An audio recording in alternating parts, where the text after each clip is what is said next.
Good morning my dear students.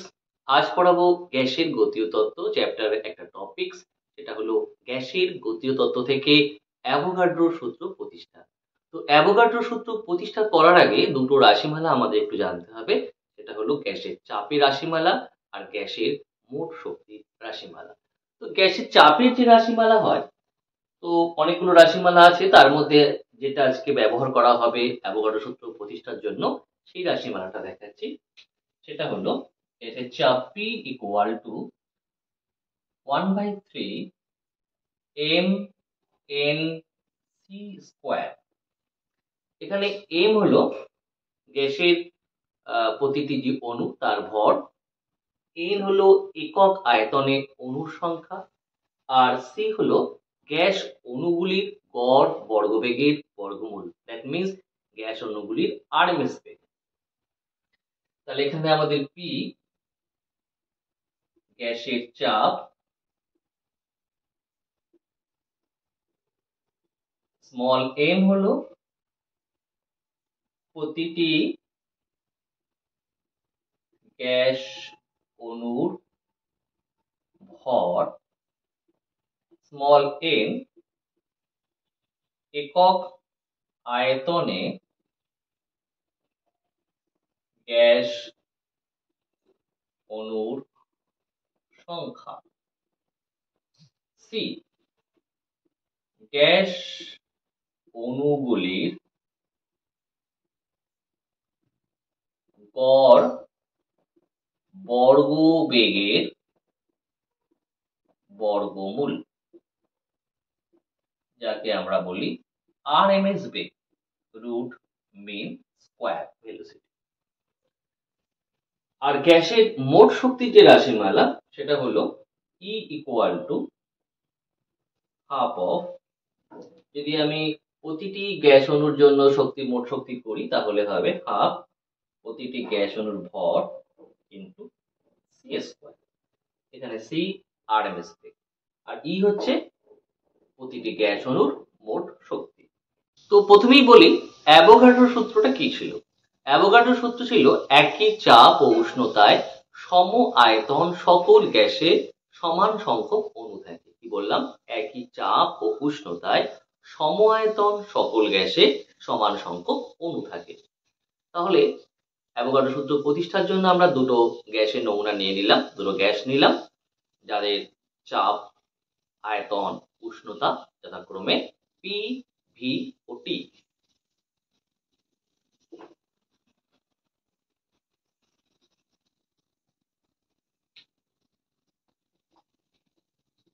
গ্যাসের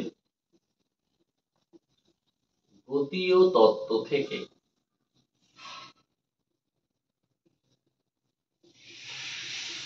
অ্যাভোগাড্রোর সূত্র প্রতিষ্ঠা।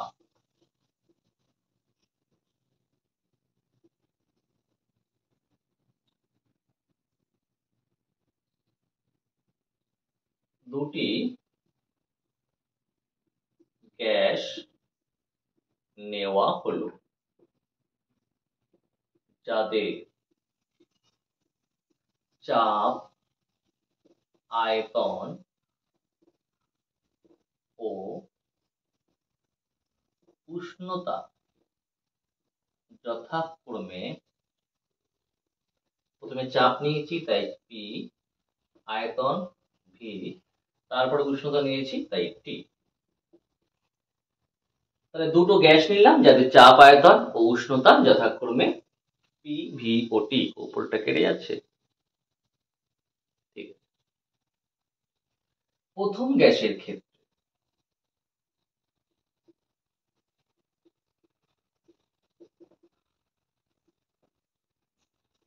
আর দ্বিতীয় গ্যাসের ক্ষেত্রে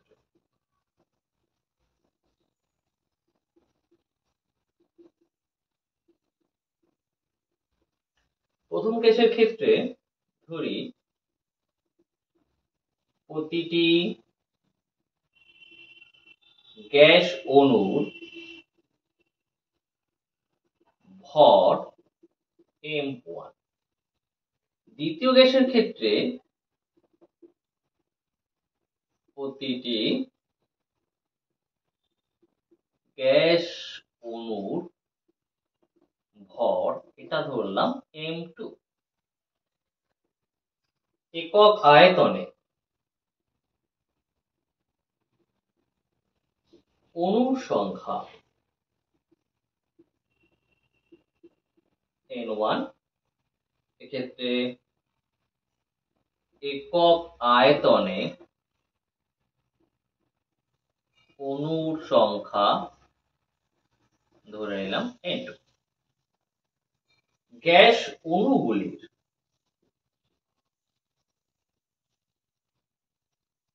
আরএমএস বেগ বা গড় বর্গবেগের বর্গমূল। তো আমি এখানে গড় বর্গবেগের বর্গমূল লিখলে জায়গা হবে না বলে আমি জাস্ট আরএমএস বেগ লিখছি। গ্যাস অণুগুলির আরএমএস বেগ c1। দ্বিতীয় গ্যাসের ক্ষেত্রে গ্যাস অণুগুলির আরএমএস বেগ এটা হলো c2। এবার কি দেখো, উভয় গ্যাসের চাপ কত ছিল? উভয় গ্যাসের চাপ কি? দ্যাট মিন্স উভয় গ্যাসের চাপ সমান। তার মানে এই গ্যাসের চাপ আর এই গ্যাসের চাপ সেম হবে। তো চাপের রাশিমালা কি ছিল? P equal to 1/3 m n c square. তাহলে প্রথম গ্যাসের ক্ষেত্রে যেহেতু উভয় গ্যাসের চাপ সমান, তাই তাহলে প্রথম গ্যাসের চাপ কত হবে? 1/3 m1 n1 c1 স্কয়ার। দ্বিতীয় গ্যাসের চাপ হবে 1/3 m2 n2 c2 স্কয়ার। যেহেতু উভয় গ্যাসের চাপ সমান, 1/3 1/3 কেটে যাচ্ছে, তাহলে পাচ্ছি কত? m1 n1 c1 square m2 n2 c2 square. এটাকে করলাম ইকুয়েশন 1। আবার দেখো, দুটো গ্যাসেরই উষ্ণতা সেম নিয়েছে। গ্যাসের যে গতিশক্তি সেটা উষ্ণতার উপর নির্ভর করে। দুটো গ্যাসের উষ্ণতা সেম হওয়ায় দুটো গ্যাসেরই কিন্তু গতিশক্তি সেম হবে। তাহলে উভয় গ্যাসের উষ্ণতা সমান হওয়ায় এদের গতিশক্তিও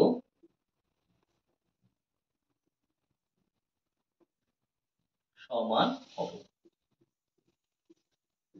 এখানে আমরা গতিশক্তি বলতে প্রতিটি গ্যাস অণুর গতিশক্তি হিসাব করছি। তাহলে প্রতিটি গ্যাস অণুর গতিশক্তি কত হবে? প্রথমটার ক্ষেত্রে প্রতিটি গ্যাস অণুর গতিশক্তি হবে half of m1 c1 square. দ্বিতীয় গ্যাসের ক্ষেত্রে half of m2 c2 square.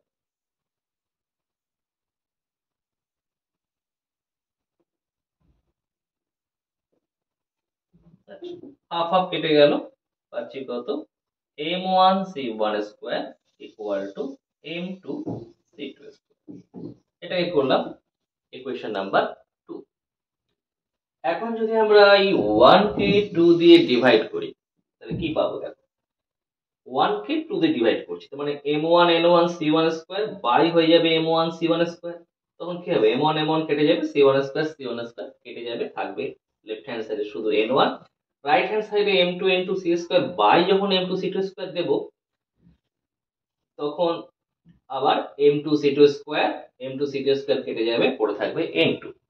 তার মানে আমরা পেয়ে যাব n1 ইকুয়াল টু n2। তাও যদি বলো করে দেখাচ্ছি ওটাও।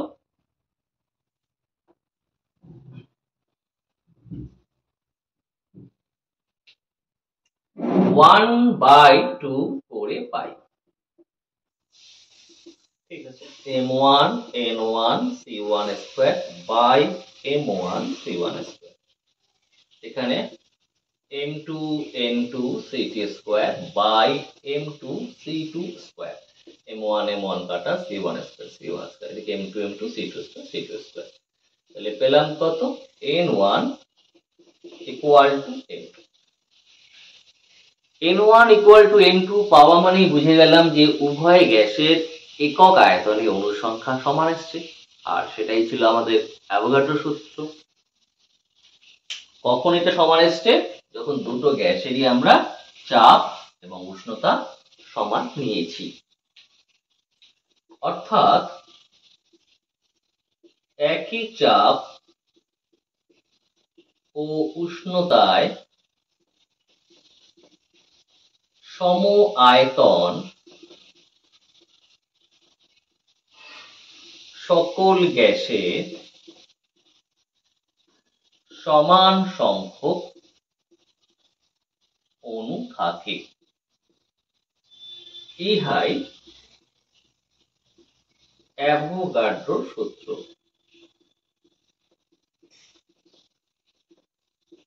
তাহলে আমাদের অ্যাভোগাড্রোর সূত্র প্রমাণিত হলো গ্যাসের গতীয় তত্ত্বের সাহায্যে।